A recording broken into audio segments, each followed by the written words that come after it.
Hi, it's Lauren here. So today I've made a short video talking through the mechanics of the jump back and the jump through. And the reason why I've chosen this subject is because it's one of the things that I get asked about most. So jump backs and jump throughs are the transitional elements that kind of weave their way through our Ashtanga practice. And one of the reasons they're so important is because they help us to really move with our breath and to really bring in that kind of meditative aspect to our practice. They also help us to build strength and stamina, and they also reset our spine between each asana. So we're doing a back bend, a forward bend, and then we're rounding our back as we jump back through. So those are three reasons why we do the jump backs and jump throughs. And I'd like you to keep them in mind because they're really what's important. It's not so important how well you can lift up, how perfectly you can float, but what's really important is that you try and stick to really moving with your breath, keeping the practice as a meditation. So let's have a little look at the jump backs and jump throughs now. The first way that you've probably learned to jump back and jump through is to pull your feet underneath you, roll forward and step back into a plank. From there, chaturanga, upward dog, downward dog, and then to step or maybe jump forward. So important thing here, when you're coming forward, I'm going to step for this one, is to land on the tops of your feet, okay? Land on the tops of your feet, put your bum down and straighten your legs.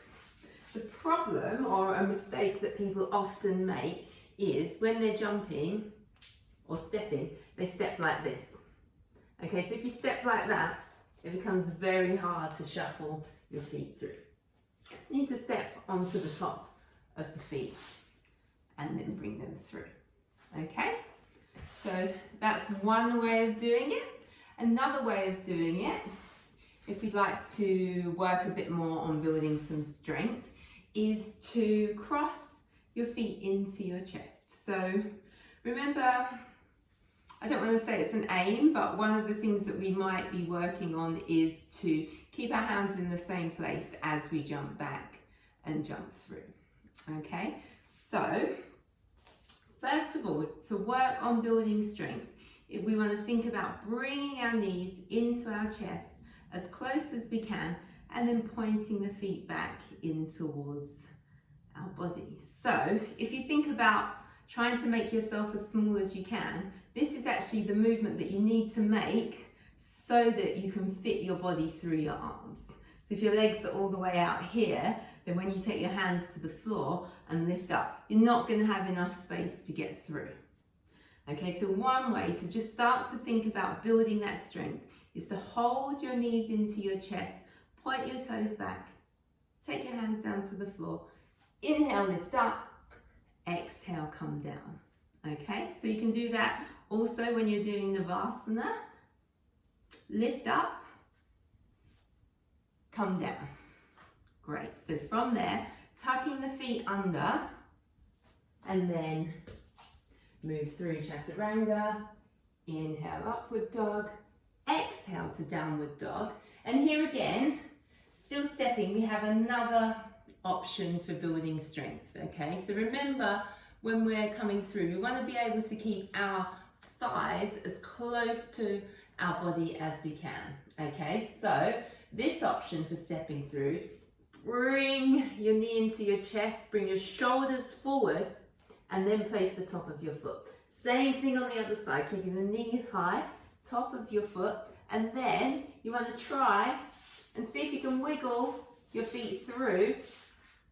Get the feet through first before you put your bum down. Okay, so it's important to remember that that's what we're trying to do. If we're trying to jump through, we're trying to get our feet and our legs through before we put the bum down. So if you put your bum down too soon,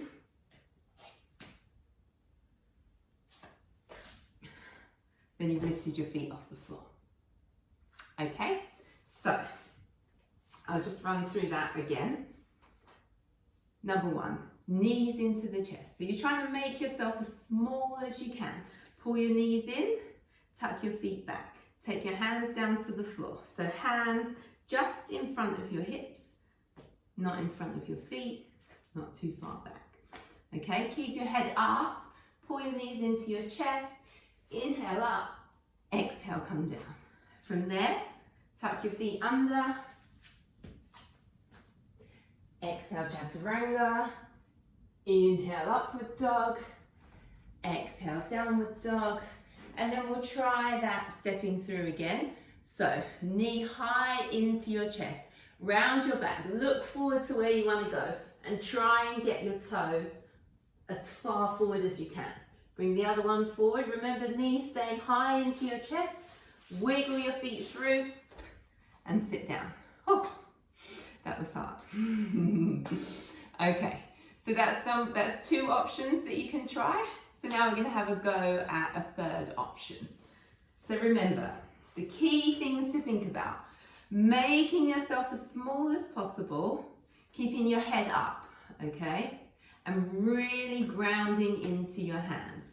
So if you want to try and be able to do this action without the hands moving from the mat, we really need to make sure that we have a firm connection there. Okay, so again, knees into your chest, chin up, hands just in front of the hips. Spread your fingers, really strong foundation with your hands.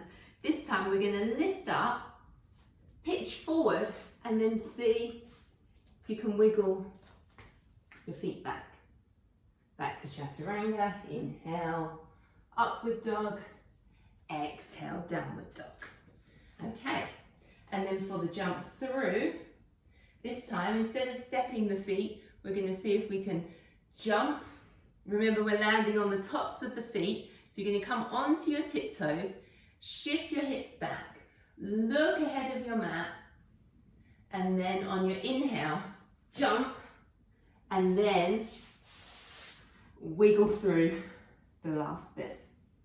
Okay, I'm going to show that one more time again. So, knees into the chest. Number one, point your toes back. So you're making yourself as small as possible. Head stays up, hands down to the floor. So as you inhale and lift up, really try and keep the knees as close to your chest as you can. Strong bandhas. Inhale, lift up, wiggle the feet, exhale. Inhale, upward dog, exhale to downward dog. And then we're going to try and come forward again.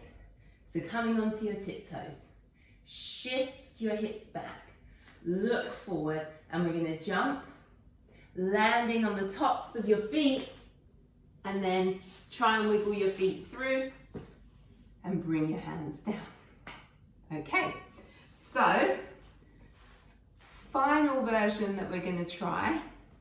So this is a challenge still for me as well, even after so long of practicing, but let's give it a go. So we're going to try and keep the feet off the floor. So what I find is useful here is to really focus on the inhale being one movement and the jump back being another movement. Okay, so same thing, checking in again. So knees into the chest, feet point back, keeping my head up, hands down. So I'm going to really press down into my hands as I inhale, lift up, exhale, jump back. Inhale, upward dog, exhale to downward dog. And this time I'm going to try and jump my legs all the way through. So the same things apply. So coming onto my tiptoes, shifting my hips back, looking forward to where I want to go. And what I think about as I inhale, jump, is really pressing down into my hands to land. Okay, great. So let's just go through that one more time. So,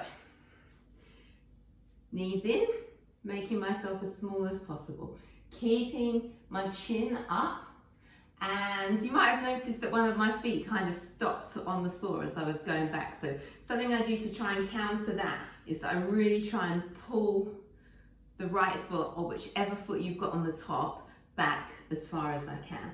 So, hands down. Inhale, lift up. Exhale, jump back. Inhale, upward dog. Exhale to downward dog. And then again, jumping through. So coming onto my tiptoes, looking forward. Inhale, jump. Transfer weight through the hands, push them down, and exhale. I hope you found some of those tips useful. What I'd suggest if you're just beginning to work on your jump backs and jump throughs is to maybe do a couple of full power ones each practice and then scale it back a bit, and then you can gradually add on more as your strength and stamina grows. Just be mindful not to overdo it in the beginning. And remember that practicing non-attachment is one of the elements of our yoga practice, so try not to get too caught up in doing the perfect jump back and jump through. Focus on your breath, focus on your drishti, and most of all, enjoy your practice. So if you found this video useful or any of the tips particularly resonated with you, then please let me know, send me an email, maybe leave me a comment, and make sure that you're signed up to my mailing list so that you can receive more videos and blogs as I write them. Thanks for watching.